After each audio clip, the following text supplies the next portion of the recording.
as a mid laner at the age of 15 to now playing support in Academy at the age of 18. Well, let me introduce you to Busio.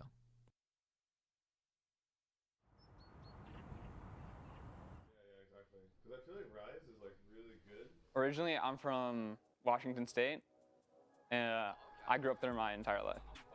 I think I started playing the game in season 1 or 2 when I was maybe 7 or 8. I always cared a lot about my rank, even when I was younger. I always wanted to climb and get to Diamond. My parents were always pretty respectful of like, when I'm in a ranked game, I'm in a ranked game, I can't be distracted. And of course, they always would like allow me to play amateur games, even miss friends and family events for my amateur games. So that support system was pretty good. I originally chose mid lane, probably because of the champions that are there, like very mobile champs like Katarina, other champs such as the Blanc, and even control mages like Syndra, Ori, Cassio, Zoe. Those types of champs were also really fun for me at the start, just because of how mechanically intensive they were. Over the wall, finishing the kill, Busio C and Polar Ace. They're doing so well. On Polar Ace, I was surrounded by 4 team members that were obviously way better and more experienced than me. And definitely my biggest takeaway from Polar Ace was just to be confident and not really be nervous when playing in important matches. But it might be too late. It's not! Busio just pops off in that team fight, waiting for the cooldown. Especially in amateur, a lot of the matches, if you lose, you're out, especially in OQs or further down in playoffs. And it was just important to play confident and play like you do in scrims. And I didn't necessarily do that all the time, so that's why I wasn't that successful on Polar Ace, but it was a good takeaway.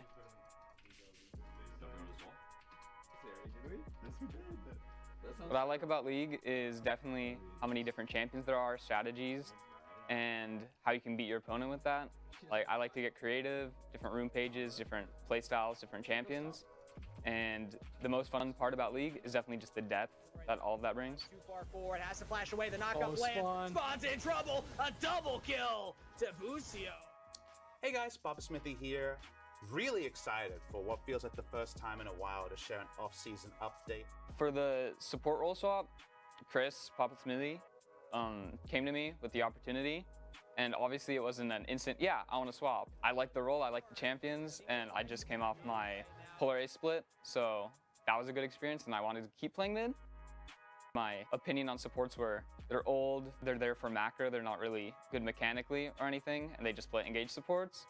But after learning about Carrier and seeing that support actually has a lot of unexplored depth to the role, like with the champions you can play, the room pages you can take, even just your role in the game, it can vary a lot, and I found a lot of interest in trying to explore that part of support that really hasn't been previously explored that much. You know what's funny? I always talk about this whenever like I speak to Busio about like certain champion picks, because I always remember him playing like an absolute psychopath when like we played in scrims. Like our scrims were always like FFs every single game, and he was always playing some freaky stuff, you know? Like it was always the Senna X anything, you know? Like that's the one thing we were like afraid of when we were scrimming like 100 X, like compared to other teams. It would be like Senna and any champion that exists in the entire roster that was like a potential. It felt pretty good to join 100 Thieves because previously on Polar Ace, of course, I looked up to 100 Next.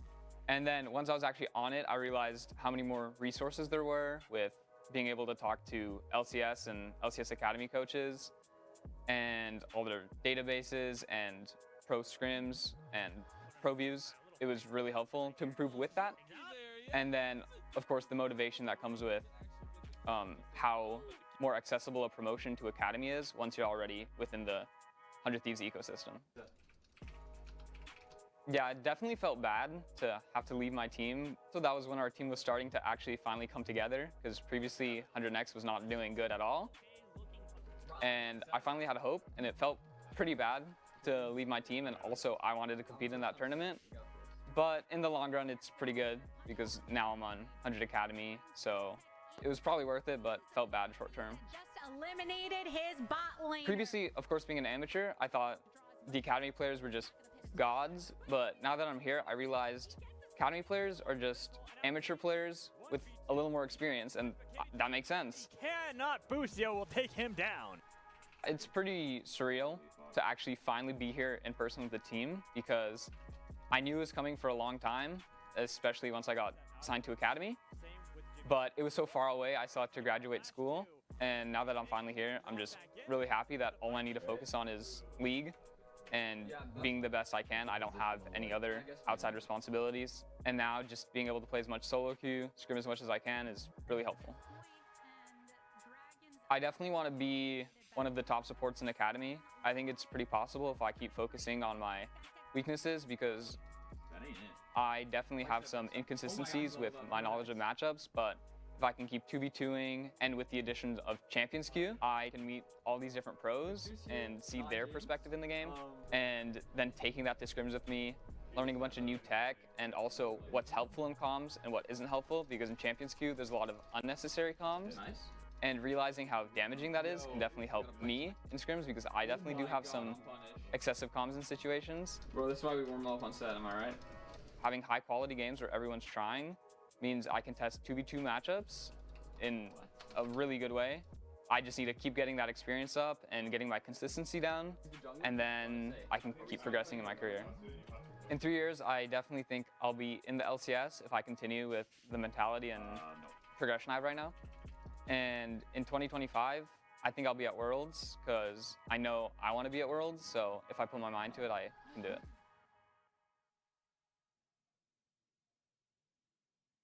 Hello, everybody, and welcome back after Game 2 of this best-of-5 series between Cloud9 Academy and 100 Thieves Academy.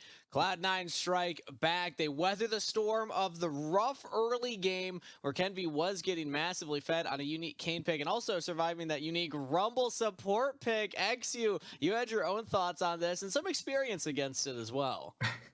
I mean, there were some rumors about this pick, but to see it actually come out on stage was really cool.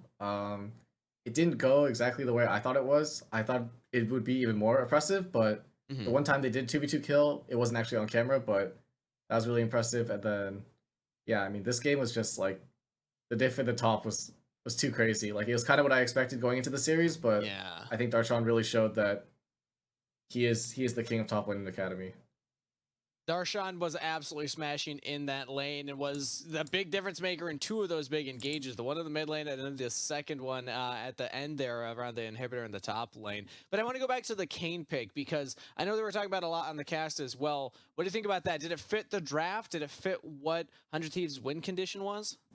I think that Kane was really good in isolation. Like, into Karthus, he's probably really happy, but I think the champion in general just doesn't really do all that much. So even though he got his leads and he played the matchup the way he wanted to, he wasn't able to translate that into a win. Yeah, Cubby, what was what's his statistics on the Kane right now? Pick rate and win rate? This season, yeah. Oof. 0-4. That's rough, but still did get off the ground rolling and get a little fed in the early game. So there's still some hope for 100 Thieves Academy, but 1-1 on the scoreboard right now. So while we're waiting for pick and ban for game number 3 to see what the adaptations are in draft, we're gonna play a little game that we like to call just Pictionary. That's just that's what we're playing. We can use Couldn't even think of a creative I didn't think of anything name, funny or Steve? special for it. No, I know, especially after the last one. I was really proud of. But because we have myself and an analyst, as well as 2 casters, we actually have teams for Pictionary this time around. So, Cubby, you have the unfortunate honor of being on my team. Magical, you will be on XU's team. Now, during that game, me and XU sent each other 3 different moments that we are testing each other to capture in a picture that we have to draw ourselves, and we will have 30 seconds on the clock to do it. That's the part that I'm scared about because I don't know if my painting skills are actually good enough for 30 seconds. But production, throw up 30 seconds on the clock. I'm going to transition now, and we're going to start going. All right, I'm just going for it. So the first one, wait, no, actually, now I got to remember what it was. I don't even remember. Dang it, come on, you're my teammate. Okay, I know. 6 seconds off the board. We gotta go. Hasn't even drawn yet. There we go. And then over here we go. Here. What? And he's got this. And I can't see the top of the screen. Oh no! Okay, well you can. All it's right. a hat. It's a hat. Gnar kills, turns the play around to the top side, like double 10 when he killed Kenvi Kane under the turret. No, not quite. Look, I'll vouch for Cubby on this. That was impossible. It's okay. I'll make sure I do a better job as the That artist. was tough. I think I wasted a couple of seconds there because I didn't even know what the first one I was doing was. That was when Darshan escaped with like 10 health in the top lane. Oh, yeah, that one too. Because Jimmy could get ready Yeah, for the gold card. That was an oops. Yeah, it was a bro moment that turned into an oh no moment. You know? It started so good. Gomsu like gets this big outplay this turnaround, but they couldn't quite get their shot. But actually, let's see what you got. You're up next. So let's transition to your screen to your paint team. 30 seconds on the clock. Look at this. Actually's got the Ooh, yeah. Paper. Oh my Paper. god. 100%. I wish he was on my team. 100 Thieves. It's scoreboard. It's Ken V. Back Ken V. Oh, no, wait. I like this. Back Ken V. Holy. It's not Ken V. It's a Kane. Ken V. Yeah, it's Kane. Ken V. Ken V. Kane. I don't know. Is this what he looks? I don't know if this is what he looks like. Jesus.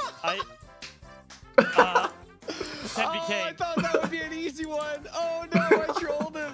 I made it too hard. That's time. That's time. No. I appreciate the effort. It was- but that was like insane effort, but I could not get past just Ken V. Honestly, Oh, the drawing okay. mechanics. It was Busia yeah. walking in the Rumble, but then I realized Yep. like it was the second pick in the draft, but I should have put it at the bottom. Yeah. So like I It put was the just exclamation Rumble marks, pick. but That's all you had to guess. I like the creativity though. Actually, that was good. I Don't do try like to go that for as it. well. The funny part too is that like Gomsu actually did play Rumble in their last series. And so like we're all looking at that like, oh, it's just an early Rumble pick for Gomsu. oh, He's did you not see finding the it. Rumble on the side? And then Oh. it's like, oh crap, it's an orc. Yeah. The Rumble going into the support pick was pretty slick, but I think that means that I'm up next. All right, let me actually look at this one. Yeah, come on. Okay. Steve. You can't waste 6 seconds this time. Okay, I got this. You I mean got this. I'm 13 not gonna waste 6 I seconds. was Are you winning ready? First drill. 30 seconds on the timer. Let's go. Here we go. Okay, so this one, 3 seconds burn. 4. There we go. Five. There we And go. this is Is that a bone? Oh, Kane. Okay. Oh wait, no, Karthus. Yeah, I was about to say You see, like both Karthus and Kane kind of have, you know, similar like, weapons. yeah. Is this the top lane play that they won the 2v2 for C9? no. Not what you're gonna guess every time. Oh, I keep drawing it out of. I need to remember the center of the frame. Dang it, you're trolling Cubby. I'm absolutely trolling Cubby. This was my drawing. Can you guess it off of that? No. Yeah, no. Oh, it's the dive bot lane. It's the dive. double kill It's bot the dive lane. bot lane where he gets a double kill. I was hoping that would be it was the enough. turret. I thought it was a Oh. turret. Karthus nuke. 30 seconds was not enough time. We gotta change these rules for next one. Actually, we Yeah, have time these for are one actually more, really so let's hard. get yours in there. Have sights. That's Oh, that's I the gotta issue. clear it. Oh, I wasn't even thinking about that. You're right. I should have made him blue. Oh, you gotta clear out this Am one. I good to start? You're good to start. All right. Ken V. Kane. It's Ken V. Kane. It's the dragon where they flash over the wall. Yeah, the 3 people flash over it. That quickly? 10 seconds? Are you kidding me? Oh my god. Big brain! No! It's that synergy. No! Magical's too good at this. All right, that was, of course, it. I believe what I said actually was Winsome sending it for the boys because they were gonna flash that wall anyway. But Winsome was like, "I'll stop the misfortunal. Don't worry."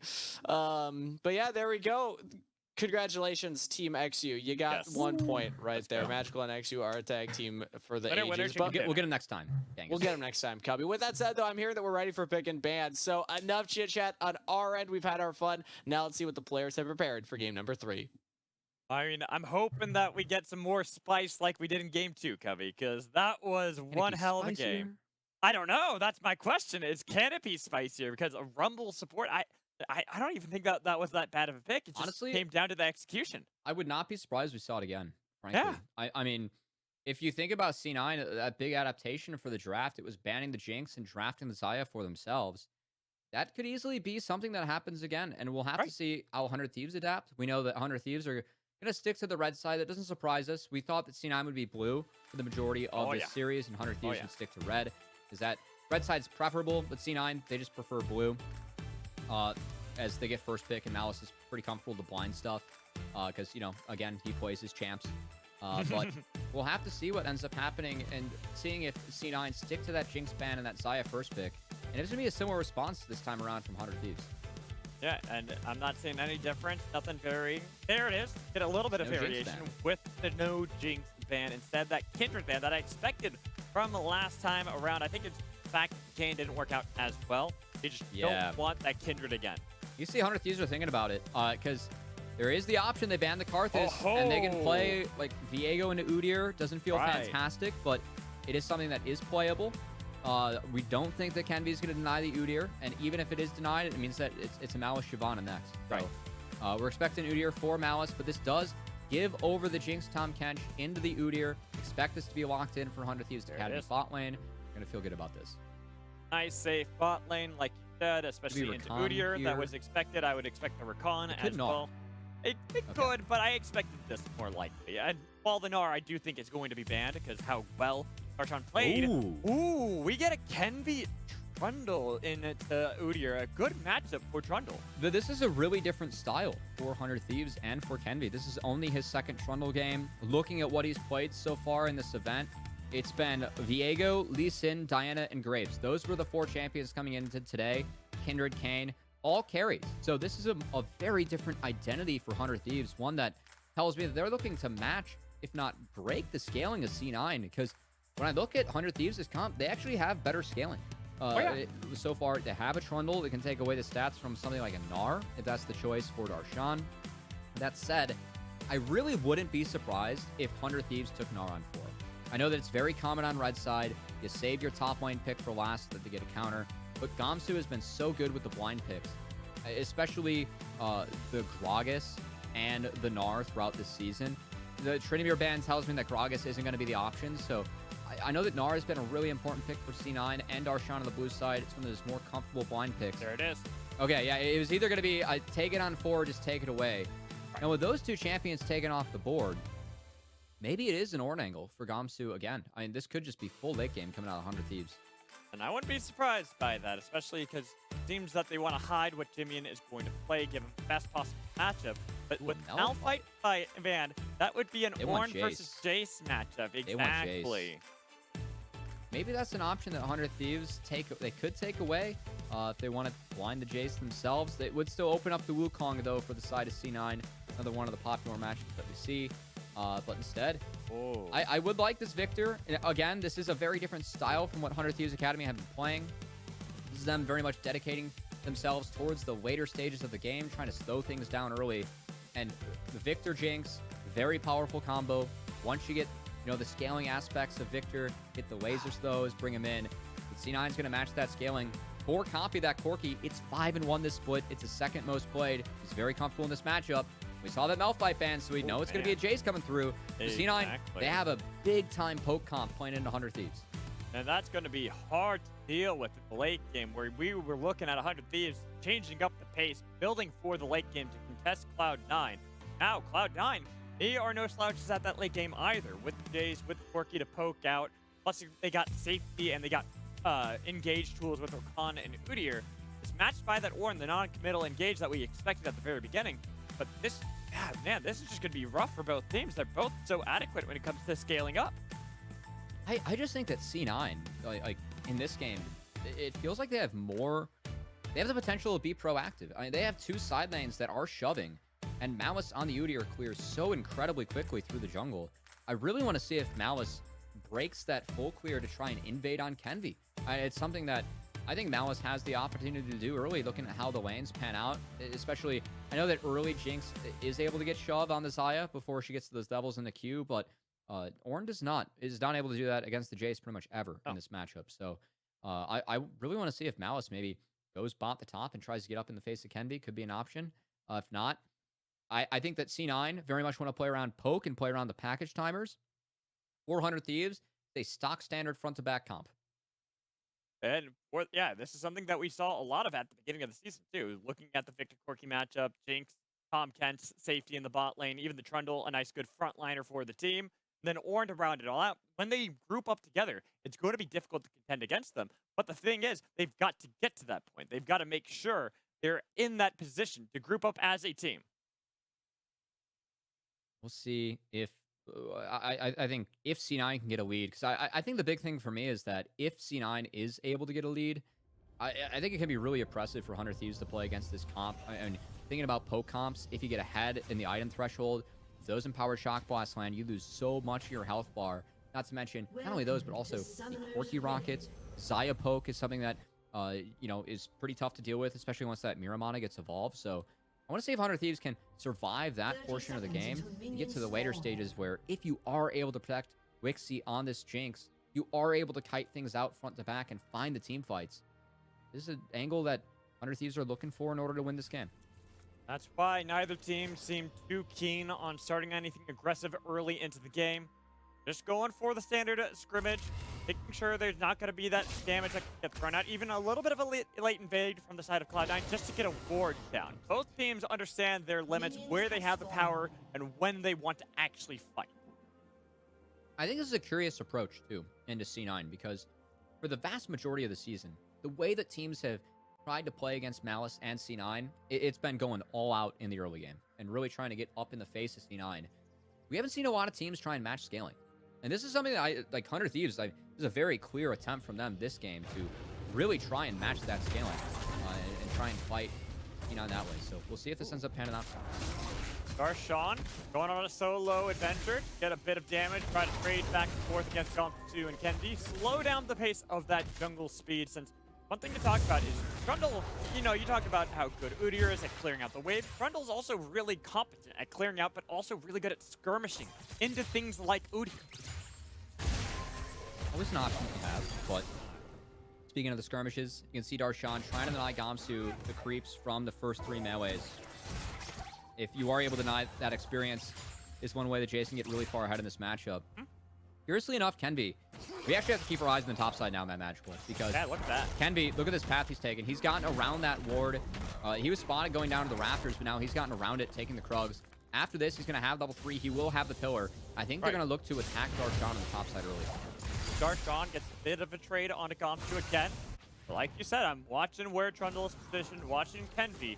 He's looking for those early plays to get out to snowballs of a lead and really put behind Darshan as best as he possibly can. But keep in mind that Malice is in the vicinity. But Malice will not be here in time, and Malice is going for the Gromp instead. Now, Darshan has done a wonderful job of poking this matchup out and maintaining the wave, but now it's done. And with the pillar to make sure they've got the knockup, the flash comes in from Darshan, but I think it might be too late. They can look to dive this one, but they don't. Ooh. Instead, they let him go. The Q cannot connect from Gomsu. They cannot go any further. That's one of the tricky things, too, with like the golf swing from Jace. Like, even if Kenby proactively flashes, it still can knock it back. And now Kenby, he's in trouble. He's down a level against Malice. He does have his flash, but I don't think he wins this skirmish. I don't know, actually. It is a Trundle matchup. Nice deal on that one. So Malice is trying to fight back the best he can, but look at this, cutting off that retreat from Malice. He's only got ghosts. 4 members. Wait, Busio, when did you get here? First blood given over to Jimmian. He's here off the reset. 100 Thieves, they went for the cheater recalls bot. Busio rotates, and it's going to be a double crap for 100 Thieves. As, again, Malice, it's something where Kenby coming into the series says, I think that Malice's pathing is predictable. And it's another game where Malice, you know, going for the full clear to the crab, 100 Thieves were able to make a team play and punish it. And it's a wonderful job by the side of 100 Thieves. Because that visit topside for Kenby, they actually get priority momentarily in the push for Gomsu. Mid lane, it's equated by Jimmy and Copy. And somehow Busio, as you said, they got the reset in that bot lane, so Busio could show up. There was no possible escape for Malice, and that's why now he has to resort to invading when there is a bit of a timer favoring him. He should take away this camp, but Busio is here. Busio's nearby, doesn't get the knockup, though. They're waiting it out. They're trying to see who's going to get Gromp. On Gromp, and there's no crab available. They got the double knockup coming in. They're getting a little bit of damage on the Kenby. He's got no flash, and King can take him down, silence him with Busio thick skin available. He'll be safe underneath the turf. That is great revenge for the side of Malice. Really nice call from Malice. Again, hey, that's Malice breaking some of that predictability. You would figure after the death, he'd just go cycling out his second round of camps again, but he says, we have a bot lane shove, we can rotate to this Gromp, we can make the play happen. C9 and Malice, they make it happen.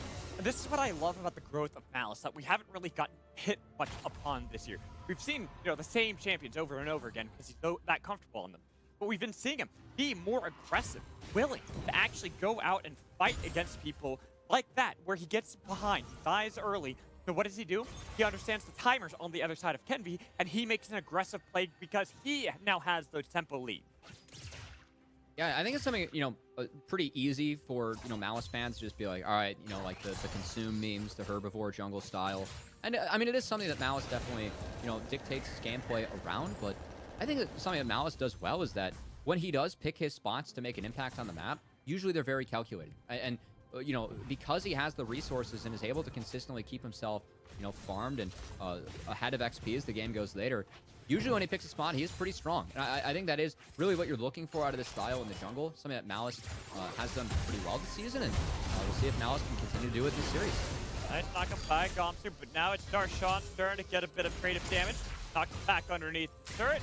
Both sides actually looking for that bit of an advantage in the top lane. And since that one early play, Gomster hasn't really gotten that much more attention from his jungler, but he doesn't really need it anymore. It allows Kenby to spend so much other time elsewhere while the lanes are playing incredibly aggressive across the rift.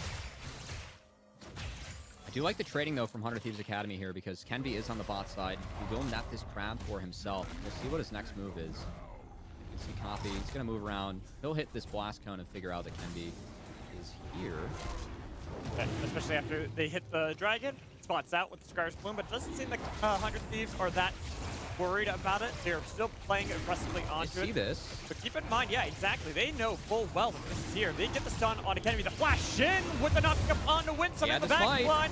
Winsome doing a great job to try to start off the fight, but they haven't gotten the kill just yet. Wixie. It could be Coffee making sure Kenby is down 1-for-1 trade at the moment. Wixie will be the next one, 2-for-2 trade. Man, this is getting bloody no between smite. the two sides. But like you said, no smite for the side of Malice. He's waiting out that timer. Who's going to burst it down? It's going to go over to 100 Thieves with a laser pointer from Jimmy-In. Oh no, 5 HP on the dragon, and Jimmy-In's able to sneak it away somehow as a messy fight. I mean, both these teams want to scale. Both these teams want to get to the later stages, but 100 Thieves Academy, they're never afraid to throw down, and these teams are just going blow for blow. And we take a look at this play. It is a long play, and honestly, both sides play it very well in their moments, which is the ebb and flow of battle. I think Wixie picked a nice moment to flash forward. Just unfortunately didn't get the kill on the first auto, so ended up catching the stun from Malice and going down. But then the back half, I mean, the goal of 100 Thieves to sit here and go for this play, they do not have the health bars available. They're going up against the jungler. Obviously, at that point, you can infer the jungle doesn't have smite because, Dragon's still alive, below 450 HP. But still, I think 100 Thieves, the fact they win that flip, will be pretty important for them moving forward, Mad Magical.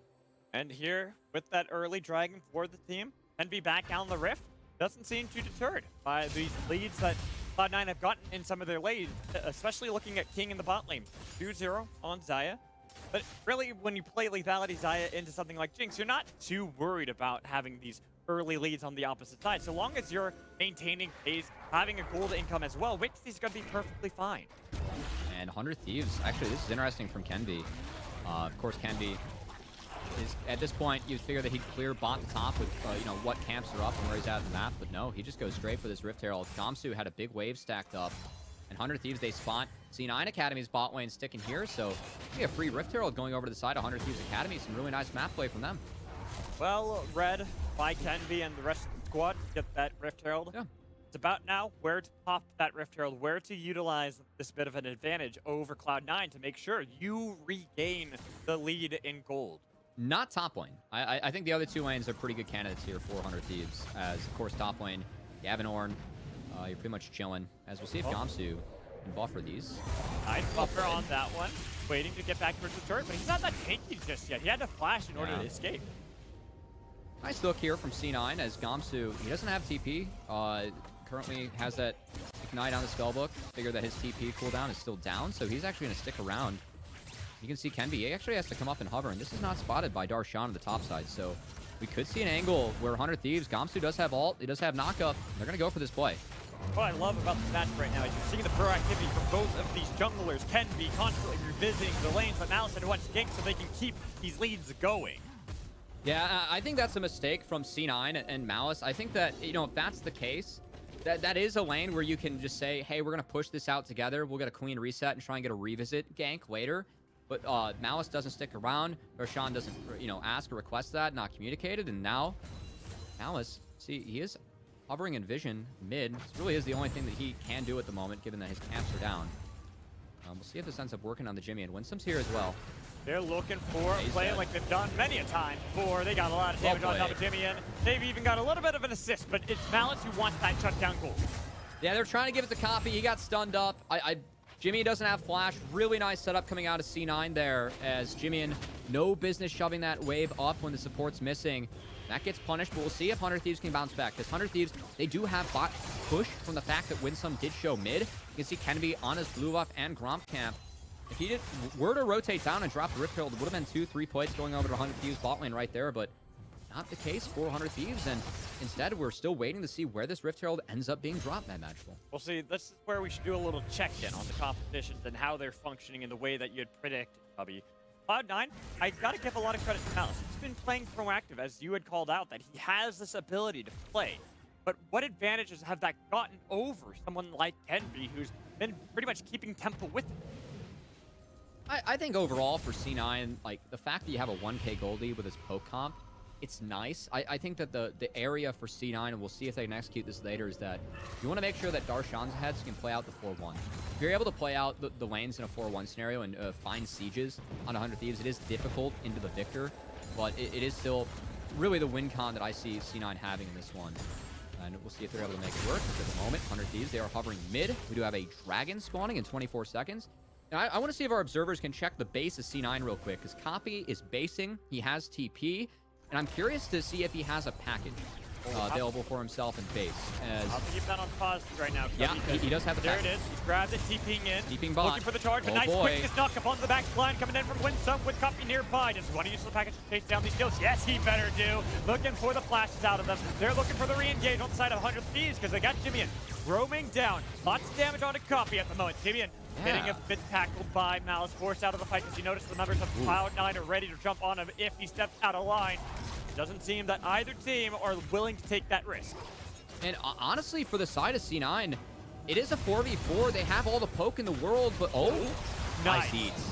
That was beautiful out of Busio to keep his team alive, to keep Kenji. The fight going. They blast cone over the wall with Gamsu nearby. That's going to be only one targeted while they cut off Malice. So Malice out of the equation is Darshan, who now shows up 4v5 fight against 100 Thieves. And they have the numbers, but all the ultimates have been used, and the poke from C9 so lethal, they're still scared to start the objective. So 100 Thieves, they're actually going to retreat, try and pick up the farm into the waves, and this should give C9 to get the objective on the back half, but C9's bot lane's pretty far up. They're looking for the play. He's got the knock to the pillar. That's going to be the thunderstorm. Bursting down Busio. He's gone, baby. And it's Cloud9 who can continue to threaten around this bot lane. And some of the youth 100 Thieves Academy maybe showing their pushing up when King still had all the summoners and ults, just not tracking that throughout the fight. Not a play you can go for when he still has all those tools available, and King, he punishes. Getting another kill under his belt. Continuing to escalate this lead. I talked about how the Saya, they're eventually going to get outscaled by Jinx. But not if you're this far ahead, where you can pressure around the objectives as so. Make it impossible for Kenby, for Wixie, for Busio to even step towards you. And Kenby still trying to step up here, but it's tough. This Trundle, yeah, you can take the resistances away from Malice. Yes, Kenby has ult up again, but where's the support? Where's the carries? There's also TP available for Darshan, not for he's walking down. He's not even trying to TP in. They're looking for the fight. That's going to be the quickness. Pops with the flash in, getting 2 charged. That's a nice damage from the rocket on the other side to try to look for the kill onto Malice. But he survived, dodging away. So that's Darshan again, coming up huge, chasing down Kenby. But Wixie is excited. He's got the double knock up Busio. He's huge and feeding his 80 carries so they can continue to clean up Cloud9. And in a comp where both teams want to stall, it's been a bloodbath. As Darshan, he's got a TP out, but it's 100 Thieves in the elongated fight, Mad Magical. They find the wins, and the mistake from their young bot lane going into King and Winston when they still had sums up. Guess what? They come back on the Rift, and they punish C9 on the back half in that long fight as Wixie Busio come up huge around the Dragon. And what a glow up for rookie players here. Their first time that they're on an academy roster in Proving Grounds to have this kind of play. I mean, this is a grim fight. Like, once Jimin dies over this wall, it's a 3v5 for 100 Thieves, and they pull out the entire fight from here because of Wixie flashing on the Malice, and this double knock-up from Bucio enables another reset for Wixie. He chases down the rest of the members. Gamsu also picking up a kill on the back half, and now, when we think of the comps, the landscape of this game, Mad Magical, we said, you know, it's poke for C9. They want to find siege scenarios. But 100 Thieves, they have the scaling, and they have the ability to engage. They are able to find engage. That's where their team's going to feel good. And guess who's fed? It's their big late-game carry in the Jinx, with the Tom 10, with the Trundle Pillars in front. This is set up very well for 100 Thieves Academy, who have even picked up their second Dragon of the game on top of all that. Their rookie marksman player straight out of the Proving Grounds into Academy. You're at Scouting Grounds. I mean, yeah, Scouting Grounds. That's what I meant to say. I said Proving Grounds. But I mean, still, he was in there too. He was in there, both Cloud9 Amateur, along with Breezy beforehand, XU as well. But here, just looking at how he's blown up and just the power that he's bringing to the team having so much confidence to play around Wixie and Bucio. Where before, he was sitting at 1-1-1 before that fight.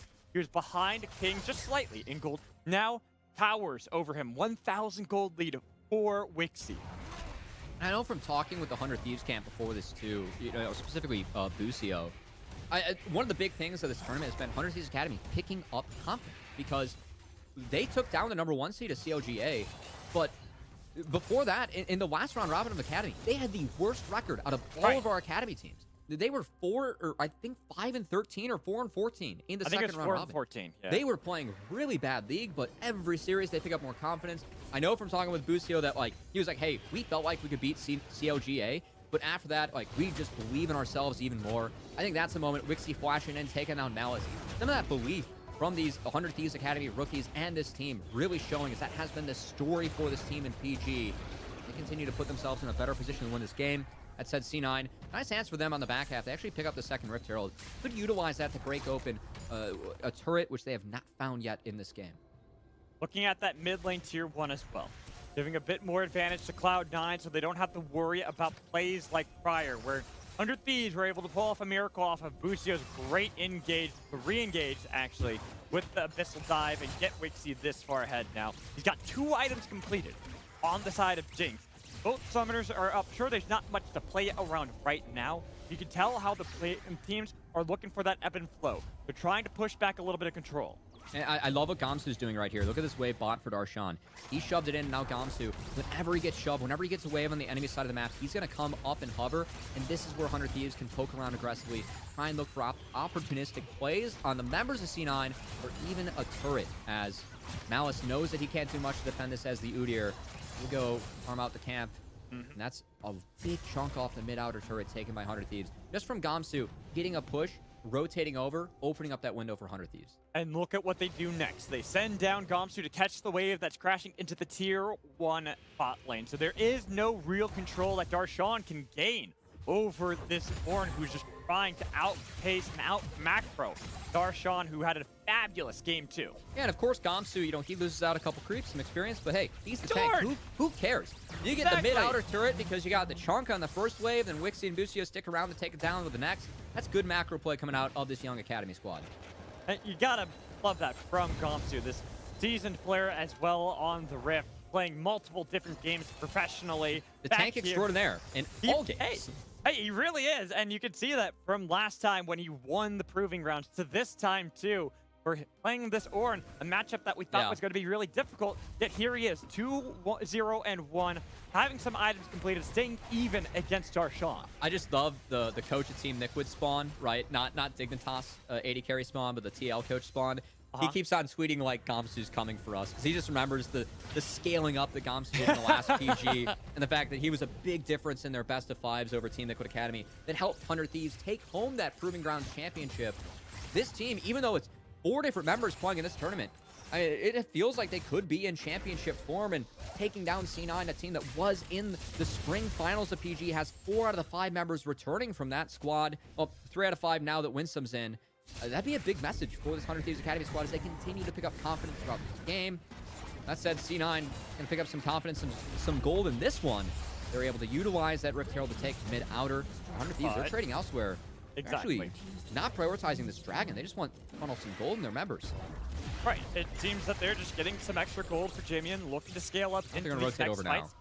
It's 30 seconds till a dragon spawns, so they have plenty of time to reset, get back on the map, and contest around the dragon.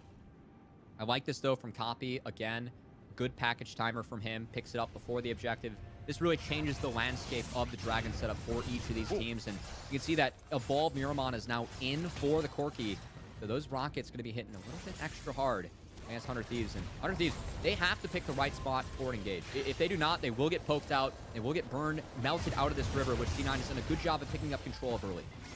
They're keeping 100 Thieves pressured away, but they gotta fight the tight corridor soon, and we know how that is against the Corki package as well as against Call of the Forge God. On the side of Gamsu, both teams playing with fire. They know that this is a risky fight, especially for Cloud9. They see control of this dragon. They'll concede control of the map for quite some time. Yeah, the package is gone. This is 100 Thieves' chance to strike.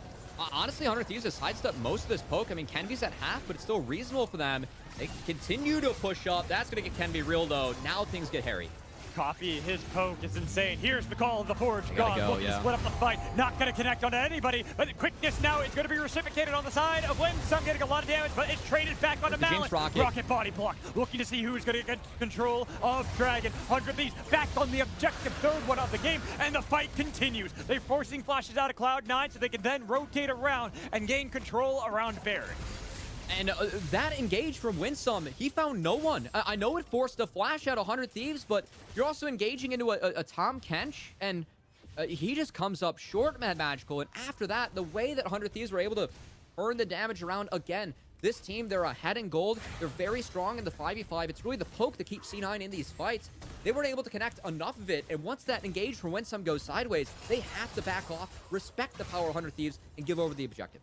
It's also losing the package that you had talked about during that. Not having that. What? What? Okay, Darshan stuck around. He dies. Yeah, he stuck around and found out. Isn't that? That's for sure. Okay, not expecting that one, Cubby. He got the pillar. Yeah, got the filler. Hey, you know what? Baseball opening day was yesterday. You know, maybe Kenvy's just respecting some of that. Hitting the home run here on Darshan, sending the back to the gray screen. Oh, we got to take a look at this replay. Yeah, it just, boop.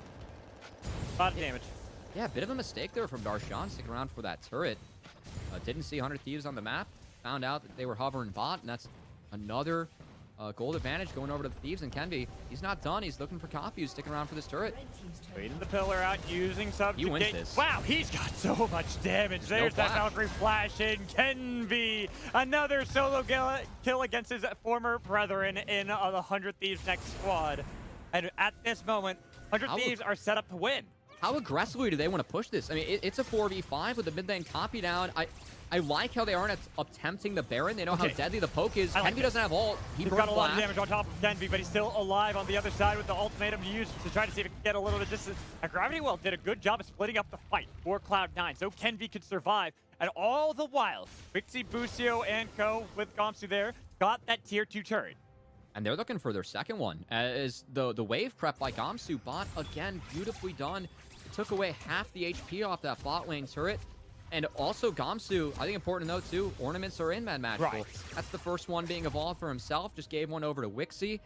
C9, this poke comp, it really felt like there was a couple moments in this game, Mad Magical, where they, you know, could have found a lead.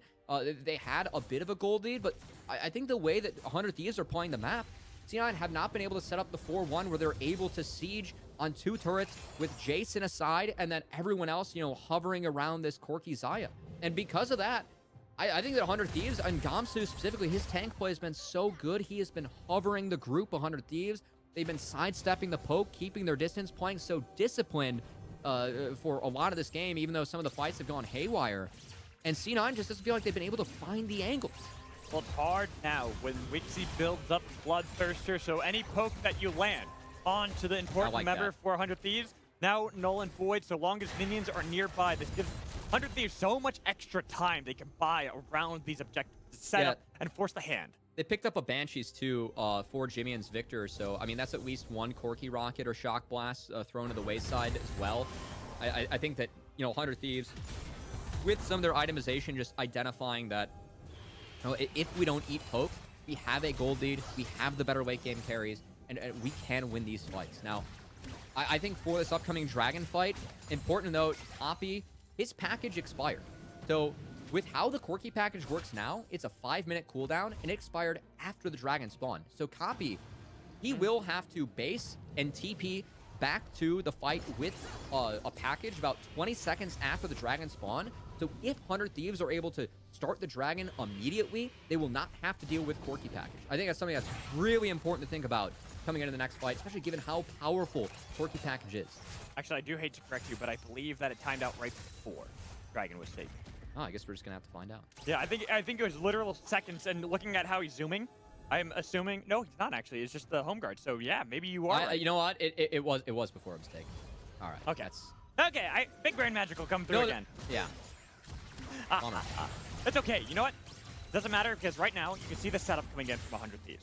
They are at Soul He's Point based it Central. again. He Right, got there it is. now. Yeah. Now he's got it, and now he's truly That's a zooming. big one. With 25 seconds until it spawns too, 100 Thieves don't even need to fully commit. They've already got the advantage. They can force the hand of Cloud9. I keep saying that same turn of phrase, but it's true. They have these advantages over that of Cloud9.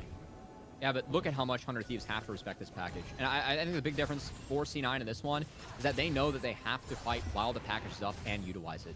And they cannot just let 100 Thieves get in the river for free. Again, with them sidestepping all the poke as 100 Thieves. We'll see the package. We'll recognize the power of that. I want Copy to burn his package before this dragon goes down, or else the timers get desynced. He's going to hold on to it, though, knowing that 100 Thieves could respond by threatening Baron. He needs it for that. That means that package will be down for the next dragon for 100 Thieves.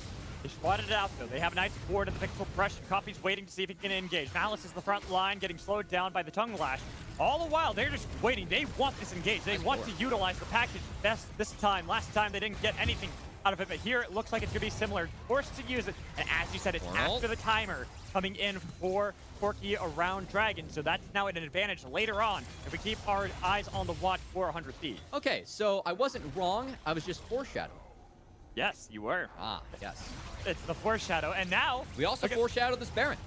They got the advantage. There's no Quirky package. There's still a ton of poke, though, so 100 Thieves, they have to dance around this very carefully. This Jimmy, and surprisingly, still has his Banshees up. They got it down to half, but I don't think they're going to stick around for this. It's very risky. Especially with how low Kenby got. Yeah. That would have been way too risky to fully commit. He probably could have died from just one more rocket. And yeah, that might be mid-inner that is taken by Cloud9 with how low that turret already is. Yeah, a bit of a mistake there from 100 Thieves, but I still like to see them trying to press, trying to bait C9 into them, as C9 will not greed for the mid-inner. They did not see 100 Thieves reset, so they will back off. They will play that one cautiously as the map resets. But a nice series of plays from C9. I like how they played around that package. They got 100 Thieves Academy off that Baron. Did buy themselves some time. We did see some of the power of this poke composition. If they are able to get it online, they are able to get it together. It is very difficult for 100 Thieves to play into it if they do not find the engage angle. And at the moment, it is going to be 100 Thieves still with that control. Still finding ways to make sure they can corral in Cloud9 and not really fall to the poke that is unleashed on them by these members. Yeah, there it is. It's just a little bit of poke sticking from Darshan, but they just don't have enough at the moment. Yeah, poking the Tom Kench always feels bad. It's like 40% of it back. That's exactly. And that's why I'm looking at what Cloud9 can do at this moment. And the game plan was that 4-1, utilizing some proactivity out of Malice, which he did do in this game. But now we're at a point in the game where the scaling is there for 100 Thieves. They are essentially outscaling that of Cloud9 and out-pressuring them. Gets the knock-up onto Darshan, and look at the damage coming in from Wixie. He goes aggressive with these plays, flashing for the kills. Wixie, the rookie player, is here to win and get his way all the way to the finals in ProvingGrounds. The killer instinct out of Wixie there, Mad Magical. That is massive because not only do they take down 2 members, there's no smite for C9, so it's straight to the Baron. That's what they want to go for. They force the hand of Cloud9. Cloud9 are nearby, trying to contest. Get poke coming in for Copy. The best they can do. They're delaying, but look at Jimmy's positioning. Look at He is waiting. They want this. They know they've got this. It's down to nearly 25% health, and unless there's a heroic play out of Cloud9 right now, there's no way they can take the objective from 100 Thieves. And that's so big for 100 Thieves because they will have Baron up for the Dragon. So being able to set up the waves, being able to set up that soul for the side of 100 Thieves, and then also not having to deal with the Corki package. And it is all off the back of 100 Thieves pulling the trigger, finding Malice caught out, and fully committing thanks to the flash from their 80 carry, going in between turrets there, Mad Magical. That's why 100 Thieves were able to take that advantage. That's why they now have the Baron. We take a look at this replay, and it's a great knockup coming in here from Gonsu to get Garshawn, but Wixie, what a Chad on Jinx. I mean, it's a good angle, right? It's 5v2. He doesn't have tower aggro, but still love seeing a rookie player recognize that situation, fully commit, and it's the right time for you to flash forward on Jinx. That's something that's very important to keep track of, and it is something that C9 can punish. So if you do have to get through a Tahm Kench, but Wixie being flashless with all the poke that C9 has, if they do find a good engage from Winsome's Rakan, if they land a couple big rockets from the Corki, this is an opportunity for them to try and punish the Jinx as the game moves forward. As the defending champions of ProvingGrounds, 100 Thieves have a lot of pressure, and they're living up to said pressure in this game 3. About to put Cloud9 at match point. From that time when they started off the round 2, you talked about it before, I've talked about it before, and I'll talk about it again. They were, what, 4 and 14 in the latter half of the second round robin, and here they are, contesting against the second seed from Academy. And it's to make top 4 as well. And I mean, if you guys are fans at home, like I cannot emphasize. Oh my God, that crit from Wixie. Right. Okay, well, that's gonna help us pause. 10 seconds away from this Mountain Dragon. As oh boy, they're just fully sending it. They don't care. Those they just want the health bars from Wixie. Exactly. Now, with there only a second left, it's a Baron, it's a Dragon spawned up. They have to stay. They can't get off the map. They gotta reset. And here is the TP. I think they got the package coming in. Probably no, they don't. It's actually timer's up. You talked about that before. You can see him in. Oh, King. He's getting a little bit of damage. King is low. He's still alive though. Jimmy wasn't able to finish him off with Chaos Storm, but they're gonna be able to burn down the Dragon. Take the Mountain Soul. It's so well played by 100 Thieves, and they're just waiting for Gamsu's ult to get back up. C9, they do cut the wave, so 100 Thieves will be forced to respond to that. But while that was going on, speaking of waves, that bot lane inhibitor fell to all the creeps that Jimmy was prepping. So 100 Thieves, not only do they have Mountain Soul, they did crack an inhibitor off this Baron push. And right now, 100 Thieves aren't even finding fights exactly. They're just forcing low health bars onto Cloud9 to force them into poor situations. Whether they want to reset and give up the Dragon or not reset and still give up the Dragon, it's a lose-lose for Cloud9. And I think this is just speaks so much to 100 Thieves. What I wanted to talk about beforehand was how much top 4 means to these players. Because if you are joining us today, we did proudly announce earlier that top 4 for PG will be in person. So we're all going to be in the LCS studio as a broadcast, but more importantly, for these teams and players, I know from talking with every single one of them, XU on the desk as well, it means so much for them to get on that LCS stage. I mean, that is what all these players are striving for in their careers. The fact they get to do that, top 4 of PG, play the high-stakes games on stage. You talk to any competitor that's played stage games, it's different when you are up there. We get to see these guys up there. And the winner of this series will be the final team to make top 4 and get the privilege of playing on stage. So I know that carries a lot of weight. If, you know, playing somewhere different sounds silly to you, just talk to any of these guys. You know instantaneously how much it means to these guys to be able to have that opportunity. And 100 Thieves Academy, they're looking to go 2-1 in this series and put themselves 1 game away from having that opportunity on the stages. That's the second inhibitor down. Yep, without even a fight from Cloud9. What can they do? They're getting outranged, out-poked, out-damaged by 100 Thieves who can just waltz right in and take what they want. It feels like the only response for C9 is around this Corki package. I think that's really the only timer that they can fight on. And we haven't seen Copy pull the trigger yet.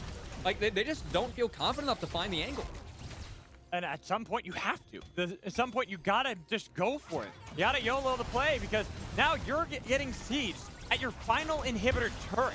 This is do or die, Cloud9. You got a lot of damage onto Kenby, but there's going to be Winsome into the backline and burst down, Ignite killed. Oh, he's already gone. This is going to be the game. They've got the flashes in. Chaos Storm burns 1 with Malice barely holding on to dear life. It does not matter. It is the wrecking crew of 100 Thieves. They are about to go up 2-1.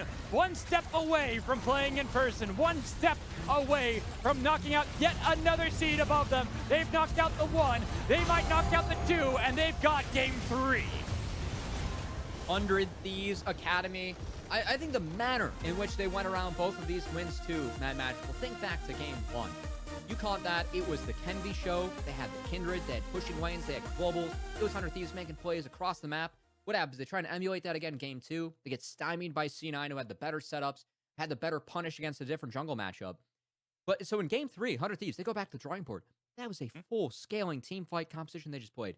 And the way that Gamsu plays tanks on the map, the way that 100 Thieves are able to play the 5v5, we have yet to really see teams beat C9 in the scaling department. 100 Thieves just beat them in the scaling department by saying, you know, we can go later. We feel comfortable doing that. And I think that's a big difference in the gameplay that we're seeing out of this squad, because this is a team that, 400 Thieves Academy, it's about drafting pushing lanes and opening up windows for Kenby. This was not the draft where you are able to do that. 100 Thieves still able to come together, find a win with a different strategy. Love seeing that out of teams in these best of 5 scenarios. I also just love Wixie and Busio in that game. Just how massive they were at Rookies are pivotal good, man. to turn around that one fight. I think that one fight where they got the 4 kills onto Jinx was what turned this completely around. It was nearly dead even with a little bit favored towards Cloud9, and then suddenly Wixie's 4-1 and 2. You talk to those kids, they're modest. You know, they always say, like, we've been working hard, working with the coaching staff. But that work, it's showing. And these guys, I mean, again, King, he's the most winning player in Oceanic history. And I know King's been in and out of scrims with, like, some of the in-house situation that C9 has. I know that Winsome is stepping in. And the synergy with this bot lane, you know, isn't quite there yet. Even something that Copy recognized when I was catching up with him before today's series. But still, you cannot deny the performances that we're seeing out of these guys on stage. And with this team, you would not think in the regular season that, you know, that 4-14 second round robin, it really was Vixie and Busio who at times were the best looking pieces of this team. And to see them continue to step up, continue to up their play moving into PG, just love seeing the development out of these guys. And really all of 100 Thieves Academy, they keep on picking up confidence with every game they win and putting themselves closer to making it their 3rd Proving Grounds in a row. Keep in mind, we've only had 3 where they're going to at least take a top 4 finish. That's really impressive out of 100 Thieves. And this might be the most impressive of all. Knocking out this Different first roster. seed first, different roster except for one player. They swept that first seed of CLG Academy, and here they are, 2-1 against Cloud9 Academy, the 2nd seed from Academy, and they are 1 step away from knocking out another team. But we're going to toss to a break, Cubby. When we will be back, it will be our host and our guest, Kangas and XU, with us. Make sure you stay tuned.